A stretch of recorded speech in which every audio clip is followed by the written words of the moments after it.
My name is Gavin Evans, and this is my review of The Wild Robot. And I thought this movie looked great. And everyone who has seen it has loved it. Like, people are calling this movie a masterpiece. They are talking about how beautiful and how emotional this movie is. So I had sky high expectations and it's good. I liked it. Um I left the theater and I thought it was great. But the more I think about it, the less I like it. Yes. But let's begin by talking about the cast. And Lupita Nyong'o did a fantastic job. She carries this movie so incredibly well, and she just did everything she needed to perfectly. As this robot learns what it means to love someone. And I thought her character arc was really powerful. Pedro Pascal does a really fantastic job as well. He brought plenty of personality to his character, and he sells you on his character arc as well. Kit Connor does a good job. I do wish he brought a bit more depth to his performance, but still good. Bill Nye, I thought, brought so much personality here. I just really like his presence, and I wish he was in this movie more. And Catherine O'Hara does a perfectly fine job. So the cast is a strength of this movie, and when I talk about the story, I feel like I can actually talk about each individual act. So the very beginning of the movie, Act 1, is a bit slow to begin with, but I was warming up to the movie. I do think it sets up everything it needed to incredibly well. And then we get to the second act, and this is when the movie took off for me. I thought this section of the movie had so much depth, had so much emotion, and it was moving.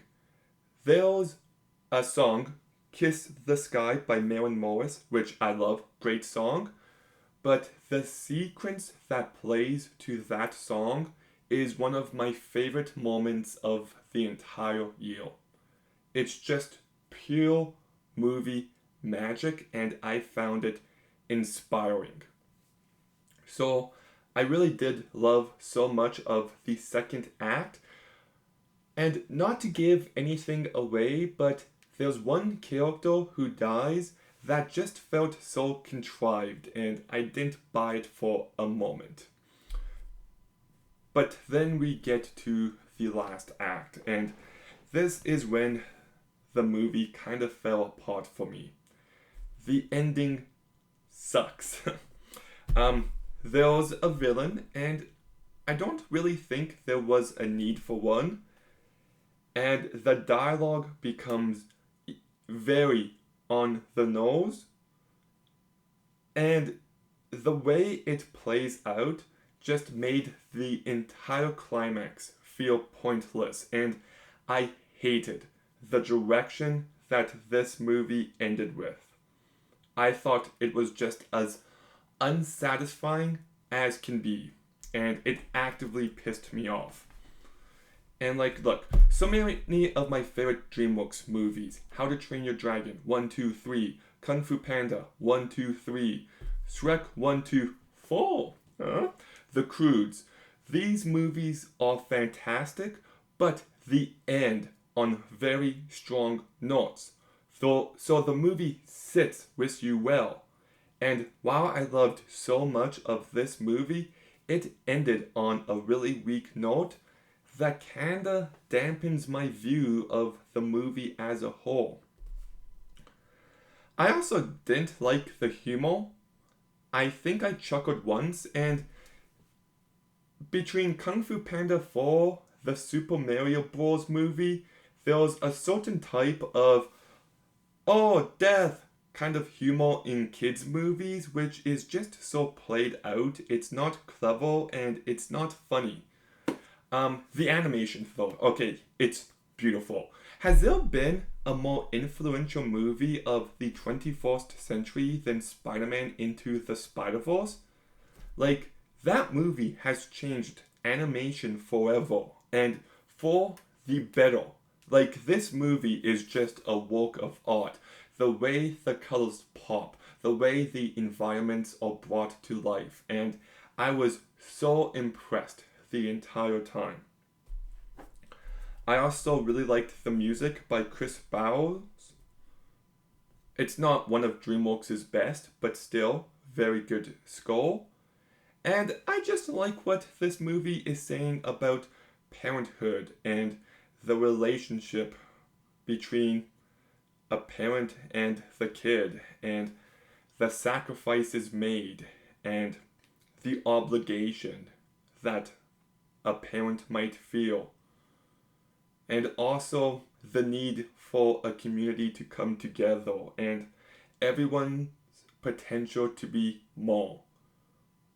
That we're not just programming. We can be more than that. And there is depth to this movie. So, I don't know, like, I like this movie. I do. I think there is depth. I do like the characters, especially the main trio and their relationship. I think there is one truly moving and powerful sequence. I think the animation is beautiful. There is emotion here, but it is slow to begin with. The humor does suck, and the last act is just a very underwhelming note to end the movie with. The way they ended this movie is shit, and it pisses me off. So I wish I liked this movie more, and I definitely recommend it, but I'm only going to give The Wild Warbot a 7 out of 10. And that concludes my DreamWorks animation review series. I will be doing a ranking video for this weekend, so keep your eyes out for that. But The Wild Warbot, have you seen it? What did you think? Let me know in the comments down below. Make sure you like, comment, subscribe. Stay tuned for more videos soon. And Gavin, out.